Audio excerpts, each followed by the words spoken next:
Hi kiddos, this is Miss Stark with the next video. For this video, we are going to be looking at cube roots, page 2. So this is very similar to the square roots because we have the cube roots up here, and then we have the closer cube roots down here.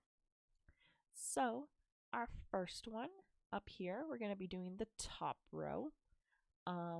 It looks, actually we'll do these rows. We'll do this right here. It looks hard, but it's not. When you find the cube root of a fraction, all you're doing is find the cube root of the top number and the cube root of the bottom number, and that is it. So easy peasy, cube root of 1 is always 1. So let's see, let's do purple. So let's do bigger numbers. There. So we have 1 fraction bar and then the cube root of 64. Well, I know the square root of 64 is 8, but we want cube root, so make sure we do it right. So remember, to find cube root, you first type in the number, so in this case it's 64. Then for my calculator, I have to hit second and either click this one with the 3 and the radical sign or the y with the radical sign. If I click the y with the radical sign, I gotta remember I'm doing cube root, so I gotta click the 3. And there we go, it's 4. And there's my answer. There we go. Let me move. There we go. This one's pretty simple. Cube root of 0 is 0. Let me show you. So we have 0, cube root, 0, 0, x square root, y square root 3, 0. So this one's 0. Okay, here again, you're going to take the cube root of 8 and the cube root of 216. And it's going to be a fraction. So let's do that. So we type in 8, second, y root 3, 2, and I do the same thing with 216. Second, y root 3, 6. And you can just click this one, but I don't know which calculator you have, so I'm showing you both to be sure. So this one be 2/6. Fractions do not reduce. So this is your answer. Do not reduce your answer. This could be reduced to 1/3, but that would not get us the cube version of this. So keep it like this. Okay, so let's move down to the next one.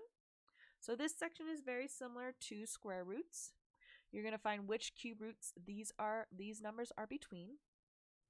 So this first one, number 10, that cube root, remember looking at cubes, so if you're looking at your IMB from the other day, the square root, cube root, and that bottom row, you're looking for the bottom row, not the square row, so just an FYI. So 10 is between 2 and it's between 3. The two numbers it's going to be between are right next to each other. And then you do the same as what we did before. So you're going to do 10 minus 2 cubed, which is 8. And that's 2. And 3 cubed, which is 27, minus 10, which is 17. And then you're going to see, okay, which one is closer? Which one has the smaller number? Well, 2 is the smaller number, so my answer here is 2. Okay, you do the same thing with 110. So you can look at your little chart that you have from that INB.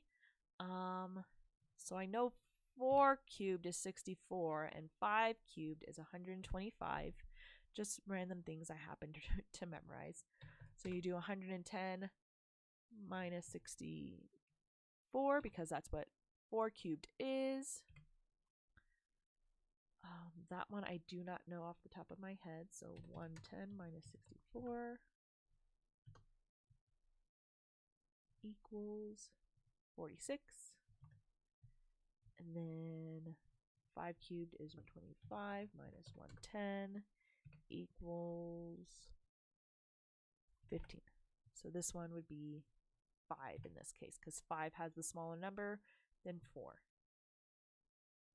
Okay, let's do one more. 500 I have no idea, so let me pull up the calculator.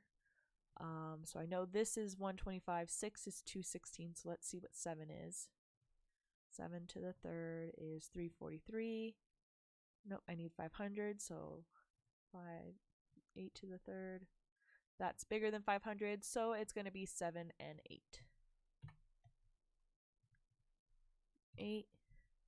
And then you do the same thing, so we'll do 500 minus 343 was it for 7. And then we'll do 512 minus 500 for 8. I can already tell which one it's going to be, but I'm going to do these both just to prove that it's going to be 8. 157. And as you see, 12 is a lot smaller than 157, so my answer would be 8. And that's all you're going to do for these two problems down here. And then for these ones, you're finding the square root, the cube root, sorry. If you have any questions, let me know. I hope this video has helped, and I'll see you in the next one. Bye!